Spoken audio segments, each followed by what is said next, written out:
7 tahun nikah, ternyata suami sudah nikah siri. Assalamualaikum warahmatullahi wabarakatuh. Para bunda yang semoga dirahmati Allah. Iya, kalau saya bahas kasus ini, saya jadi teringat kisah miris klien saya, di mana selama 7 tahun berumah tangga, suaminya ini diam-diam menjalin rumah tangga bersama pelakor.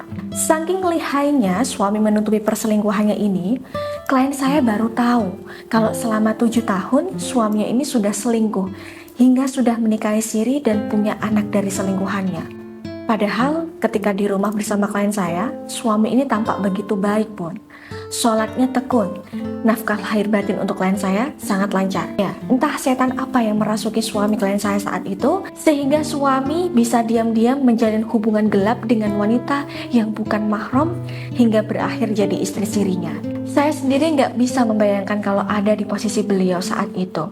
Iya, ketika saya membaca dan merasakan aura suaminya di sini, suaminya sudah dipengaruhi bisikan jahat pelakor, sehingga imbasnya selain kebaikan istri tidak ada artinya di mata suami, si suami ini jadi asal nurut sama kata-kata si pelakornya, Bu. Sehingga inilah yang dapat merusak aura rumah tangga klien saya. Nah, kuncinya di sini agar suami itu mau kembali pada bunda dan menceraikan istri sirinya, maka jernihkan kembali batin suami dan kuatkan pesona daya tarik bunda, sehingga inilah yang bisa bunda gunakan untuk memikat kembali hati suami.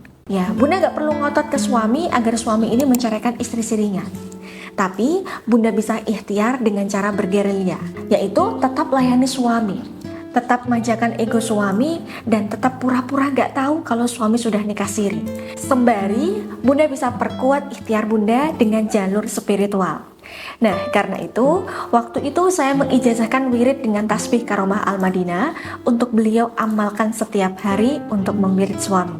Dan saya minta beliau untuk membaca zikir Ya Fattah, Ya Alim dalam 2 putaran tasbih. Kemudian meniupkan wiridnya ke air minum dan makanan di rumah untuk disajikan pada suami beliau.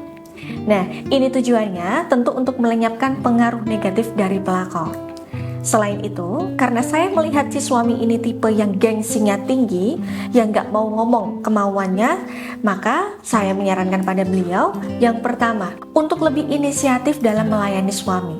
Kalau perlu, tiru pelayanan yang sering digunakan pelakor untuk merebut hati suami. Kemudian, bunda bisa terapkan ke suami dengan catatan, pelayan bunda harus lebih baik dari istri sirinya.